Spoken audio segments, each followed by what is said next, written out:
ஒரு சமயம் தெனாலிராமனுக்கு உடல் நலம் மோசமாகிவிட்டது. வைத்தியரும் வந்து பார்த்தார்.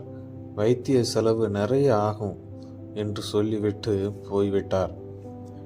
வைத்திய செலவுக்கு தெனாலிராமனிடம் பணம் இல்லை. ஆகையால் அவ்வூரில் வட்டி கொடுக்கும் சேட்டை அணுகினான். அதற்கு சேட்டும் பணத்தை எப்போது திருப்பி கொடுப்பாய் என்று கேட்டார். தெனாலிராமனும் உயர் ஜாதி அரபிய குதிரை வைத்திருந்தான். நல்ல விலை போகும்.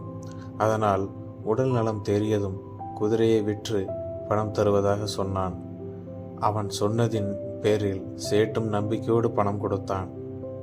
பணத்தை பெற்று கொண்ட தெனாலிராமன் வைத்தியரிடம் சென்று சிகிச்சையை ஆரம்பித்தான். விரைவில் குணமும் அடைந்தான்.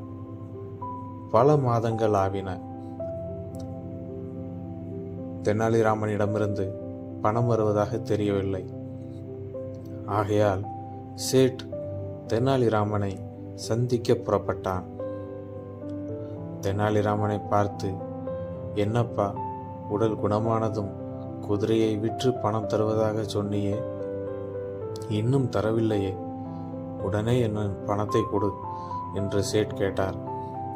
தெனாலிராமனும் நன்கு யோசித்தான். அநியாய வட்டி வாங்கும் சேட்டுக்கு பாடம் கற்பிக்க விரும்பினான்.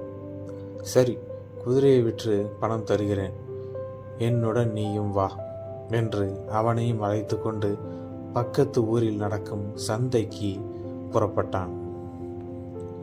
போகும்போது குதிரையையும் கூடவே ஒரு பூனையையும் அழைத்து சென்றான். சந்தையில் தெனாலிராமனின் பளபளப்பான குதிரையை பார்க்க பெரிய கூட்டமே கூடிவிட்டது. அப்போது ஒரு பணக்காரன் தெனாலிராமனை பார்த்து, உன் குதிரை என்ன விலை என்று கேட்டான். அதற்கு தெனாலிராமனோ, குதிரையின் விலை 1 பவுன் தான், ஆனால் இந்த பூனையின் விலையோ 500 பவுன். இந்த பூனையையும் சேர்த்து வாங்கினால்தான் இக்குதிரையை கொடுப்போம் என்றான். தெனாலிராமனின் பேச்சு அவனுக்கு வினோதமாக இருந்தாலும் குதிரையை வாங்க வேண்டும் என்ற மிகுந்த ஆவலில் 501 பவுன் கொடுத்து குதிரையையும் பூனையையும் வாங்கி சென்றான். பின் சேட்டிடம் 1 பவுனை மட்டும் கொடுத்தான்.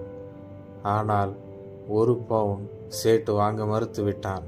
குதிரையை அதிக விலைக்கு போகும் என்று நினைத்துதானே உனக்கு பணம் கொடுத்தேன், நீ இப்படி ஏமாற்றுகிறாயே என்றான். அதற்கு தெனாலிராமன், ஐயோ சேட்டே, குதிரையை விற்றுத்தான் உமக்கு பணம் தருகிறேன் என்று சொன்னேன். அதன்படி குதிரையை 1 பவுனுக்கு விற்று அந்த 1 பவுனையும் உனக்கே கொடுத்து விட்டேன். நீ வாங்க மாட்டேன் என்கிறாயே, இது நியாயமா என்றான். சேட்டோ 500 பவுன் வேண்டும் என்றான். இறுதியில் இவர்கள் வழக்கு மன்னர் கிருஷ்ணராய தேவரிடம் சென்றது. மன்னர் இவ்வழக்கை ஆதி முதல் அந்தம் வரை விசாரித்தார். பின் தெனாலிராமன் செய்தது சரியே என்று தீர்ப்பு கூறினார்.